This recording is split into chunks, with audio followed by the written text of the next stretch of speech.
तो जब online classes वगैरह चलने लगी ना, तो मैं 2-3 दिन के बाद मैंने देखा वो पढ़ ही नहीं रहा है, कुछ काम ही नहीं कर रहा ऑनलाइन में। तो मैंने कहा तू पढ़ क्यों नहीं रहा, ऑनलाइन क्लासें चल रही? कह रहा हाँ चल रही हैं। तो मैंने तेरी मैडम तुझे होमवर्क नहीं देती? सबको देती, तुझे क्यों देती? कहता मेरी मैडम मुझे होमवर्क नहीं देती। मैंने क्यों? कहता मैंने उनको ब्लॉक कर रखा है।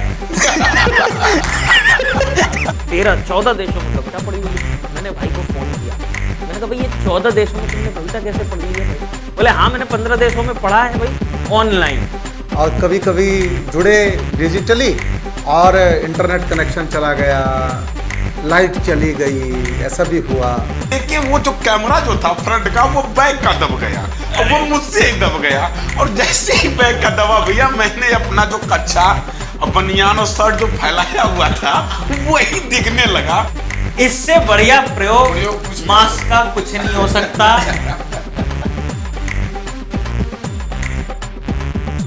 दोस्तों नमस्कार, स्वागत है आपका। मैं हूं विनीत पांडे। दोस्तों कोरोना काल में बहुत सारे प्रयोग हुए। उनमें से एक प्रयोग था डिजिटली अपना काम करना, वर्क फ्रॉम होम। हमारे सबके लिए ये बिल्कुल नया प्रयोग था। हमने सबने अपना अपना काम डिजिटली ही किया, चाहे वो ऑफिस का काम हो, स्कूल का काम हो, कोई मीटिंग हो, व्यापार हो। हमने अपने कवि सम्मेलन भी डिजिटली ही किए। ये सबके लिए एक नया अनुभव था और इसी पे हम आज चर्चा करेंगे। और आज हमारे साथ इस मुद्दे पे चर्चा करने के लिए भाई नीर गोरखपुरी और भाई बेवफा गाजीपुरी हैं। तो आइए हम इनसे पूछते हैं इनके डिजिटल कवि सम्मेलन के अनुभव कैसे रहे।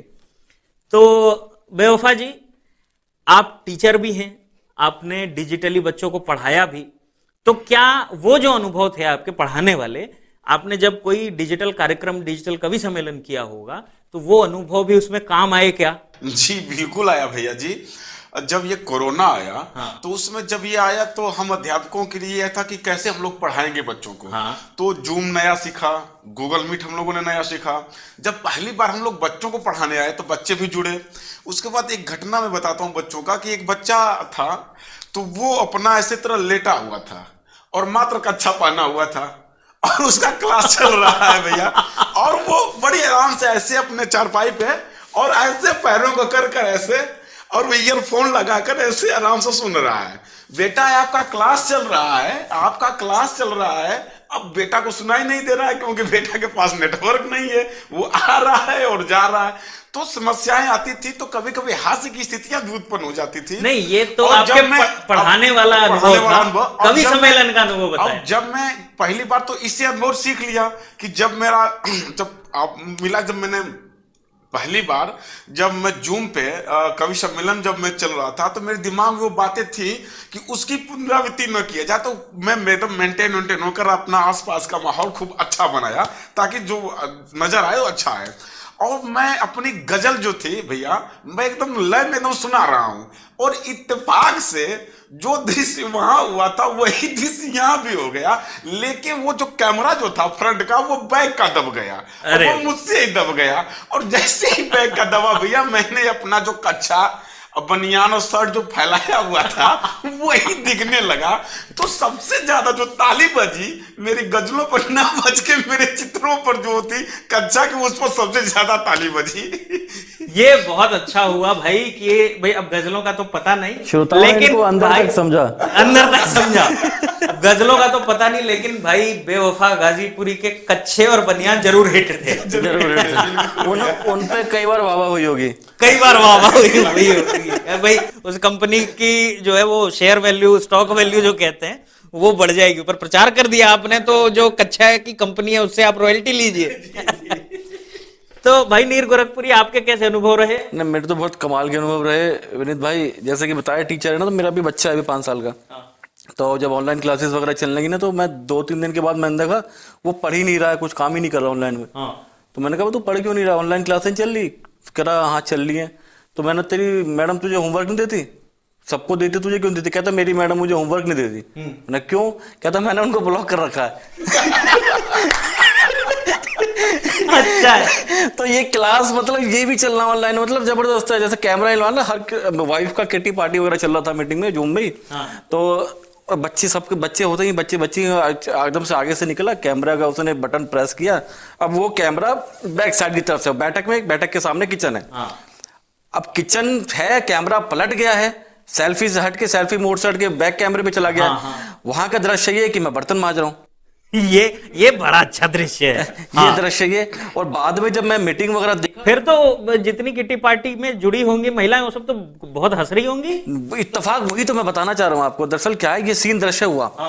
अब वाइफ क्योंकि थोड़ा गैप है, अब आगे जाके पलटे, अब सडनली कोई चीज ऐसी हो जाती कि आंखें फटी फटी रह जाएं, अब वो भी बेचारी ना कर पाए। अब मैं बर्तन मांज रहा हूँ, इत्तेफाक ये कि कोई भी नहीं हंस रहा। अब वो वाइफ मेरी इशारा कर रही है, मैं समझ नहीं पा रहा हूँ। जब मैं आके देखा सब चुप, सन्नाटा। इत्तेफाक और कमाल की बात ये रही कि सबके बच्चों ने सेल्फी मोड से हटा के वो कर दिए थे और सारे किटी पार्टी का दृश्य वही था। किसी का पति बर्तन मांज रहा है, किसी का पंखे साफ कर रहा है, किसी का पोछा लगा रहा। तो मतलब सब पत्नियों का, मतलब पूरे, मुझे लगता है यहाँ तक यही था। बड़ा इंतजार करना पड़ा कि कब लॉकडाउन खुले, हम इन काम से निजात मिले। मैंने पहले बीच में बोला था, जब लॉकडाउन लगा मैंने बड़े मजे लिए। मैंने हर बड़े कवि को फोन किया और एक सवाल करता था उनको, उन कवियों से, और वो जो जवाब देते थे ना, जो कवि हमेशा बाहर रहते थे, जो जवाब वो देते थे, मेरे बड़ी तसल्ली मिलती थी। एक मैं सवाल करता था कि दादा आज कहाँ हो।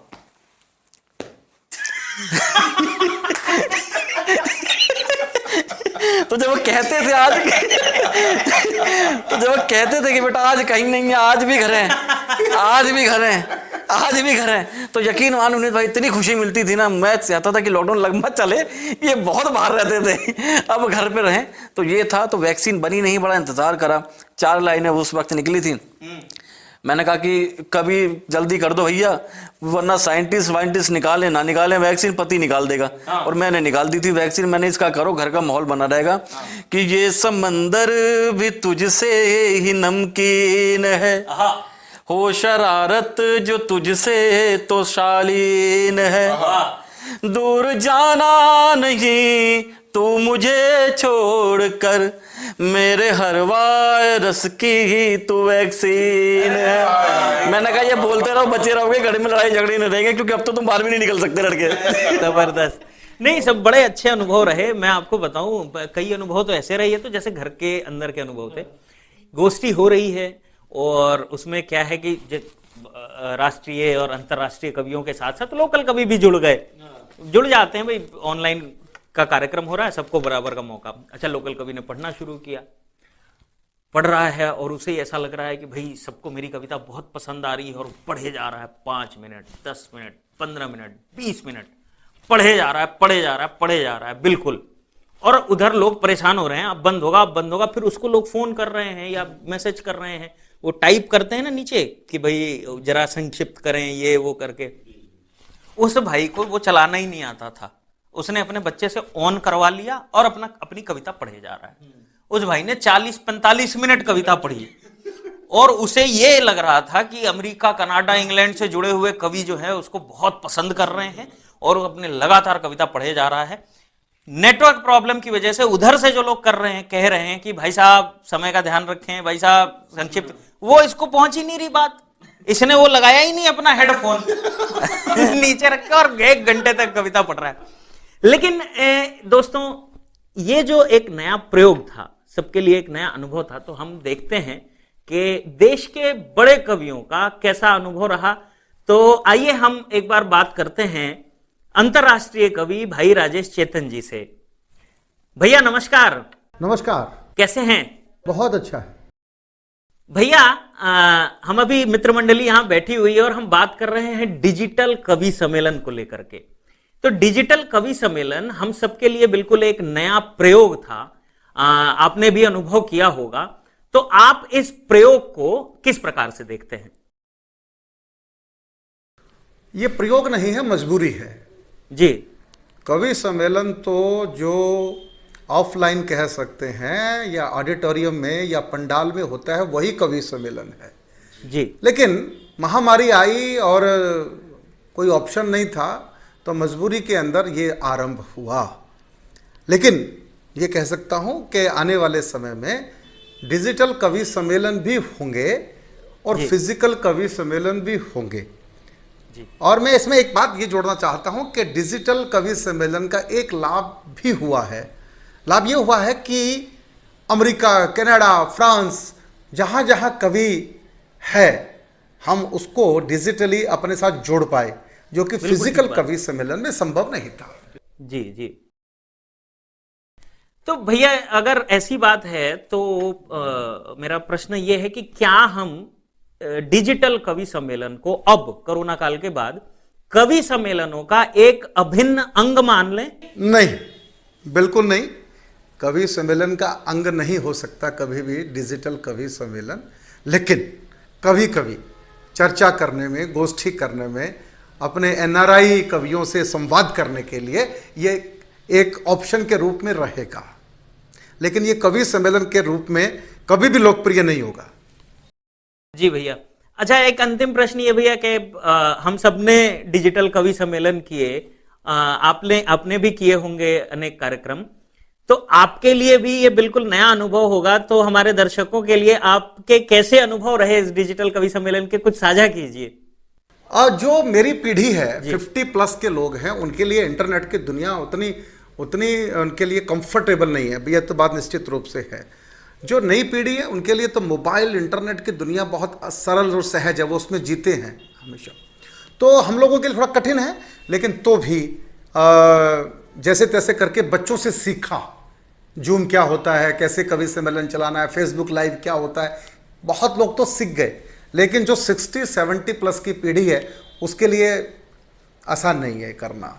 तो ये एक संकट मेरे साथ भी आया, और कभी कभी जुड़े डिजिटली और इंटरनेट कनेक्शन चला गया, लाइट चली गई, ऐसा भी हुआ, और बहुत लोग इंतजार करते रह गए और हम डिजिटली डिस्कनेक्ट हो गए। तो ये चुनौती तो रही है इस सब में।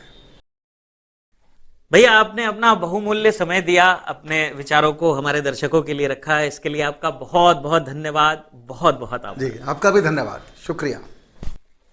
तो दोस्तों, आपने देखा कि देश के बड़े कवियों को भी डिजिटल कवि सम्मेलन में बड़ी तकलीफ हुई, दिक्कतें आई, और ये देखिए ये बिल्कुल सामान्य सी बात है, क्योंकि ये हम सब के लिए, सभी के लिए बिल्कुल नया अनुभव था। एक ऐसा प्रयोग था जो हम सब ने पहली बार देखा था, तो वो समस्याएं भी आई। हाँ, ये है कि हमारी जो पीढ़ी है वो चूंकि टेक्निकली थोड़ा साउंड है, तो उन्होंने इस चीज को जल्दी कैच कर लिया। जो हमारे पुराने कवि हैं उनको थोड़ी सी समस्या हुई। और कुछ कवि घर बैठे बैठे अंतर्राष्ट्रीय भी हो गए इससे। हाँ, ये भी बात है। अरे हाँ, मुझे याद आ गया, अभी पीछे मैं आपको बताऊं, अभी पीछे भाई नीर गोरखपुरी का मैंने परिचय मंगवाया, वो कहीं देना था किसी कार्यक्रम में, तो मैंने इनका परिचय यूं ही पढ़ा, तो इन्होंने लिखा कि भाई अंतरराष्ट्रीय कवि, भाई कितने देशों में कविता पढ़ ली है, तो भाई मैंने देखा अरे ये तो 13-14 देशों में कविता पढ़ी हुई है। मैंने भाई को फोन किया, मैंने कहा भाई ये 14 देशों में तुमने कविता कैसे पढ़ ली है भाई? तो जो जवाब आया है इनका वो सुन करके मैं मतलब 15 मिनट तक गुदगुदी होती रही मुझे। बोले हाँ मैंने 15 देशों में पढ़ा है भाई, ऑनलाइन। तो ये जो स्थिति है ना, कई कवियों को अंतरराष्ट्रीय, मैं तो फिर भी 15 में और अंतरराष्ट्रीय बोला मैंने। मैं बताऊं, कोरोना का जब पहली चरण आया तो एक कवि एकदम से ऑनलाइन शुरू होता फेसबुक लाइव के माध्यम से।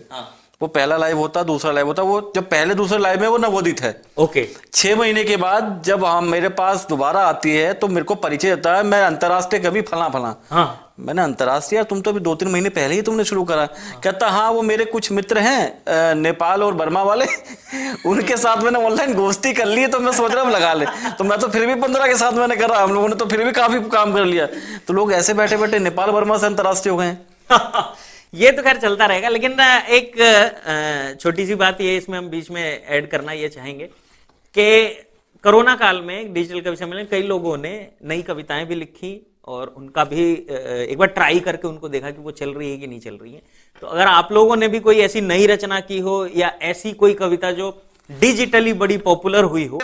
मैं एक सुना रहा हूं, हालांकि हास्य का नहीं है, कि मुद्दत बाद हम मिले तो हंसकर उसने दुआ सलाम किया। हाँ। मुद्दत बाद हम मिले तो हंसकर उसने दुआ सलाम किया, चलो बिछड़े हुए मोहब्बत का इतना तो एहतराम किया। वाह भाई वाह वाह वाह। और मुद्दत बाद हम मिले पर गुफ्तगू ना हुआ, मुद्दत बाद हम मिले पर गुफ्तगू ना हुआ, महफिल में वो शख्स मुझसे रूबरू ना हुआ, और मिल के उससे एक यही बात कहनी थी मुझे, जो इश्क तुमसे था किसी और से हूबहू ना हुआ। वाह भाई वाह, वाह वाह वाह, क्या बात है, धन्यवाद क्या भाई। बात है। नीर भाई, बहुत से अभी जो प्रोग्राम हो गए थे, नया तो खैर क्या ही लिखते हैं, नए तो हमने बर्तन ही करे सारे पुराने जो थे अपने लॉकडाउन में।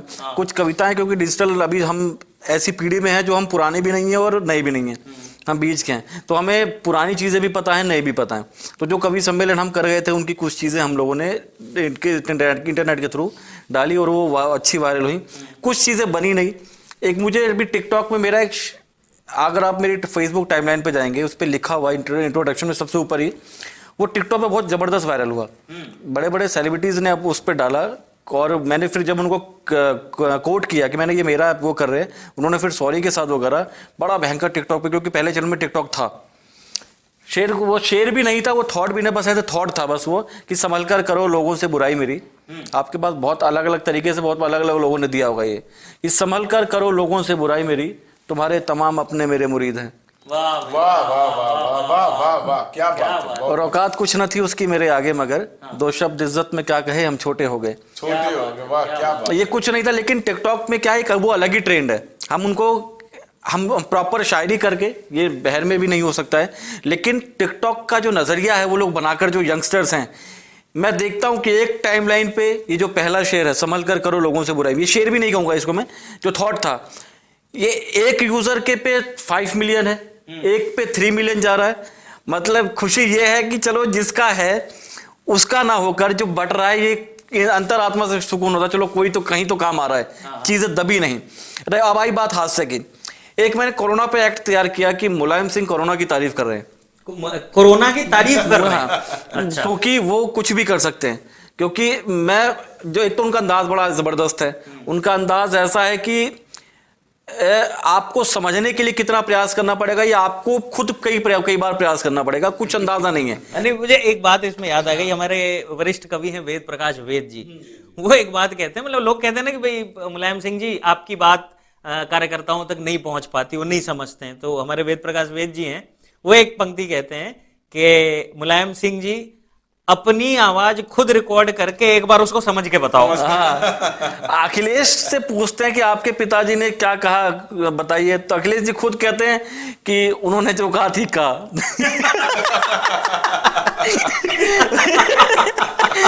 रिपीट वो भी नहीं कर पाता बेचारा। तो मुलायम सिंह जी तारीफ कर रहे हैं कोरोना की। मैं पत्रकार हूँ पेशे से, आपको पता ही। तो नेताजी आए, मैं बैठा हुआ था, तो मैंने नेताजी क्या कहना चाहेंगे, तो नेताजी का भी अंदाज, बढ़िया कोरोना, बहुत बढ़िया बढ़िया कोरोना। मैंने यार कमाल बात कर रहे हो, लोग मर रहे हैं, लोग परेशान है, कोरोना बढ़िया, हम कह रहे हैं कोरोना बढ़िया।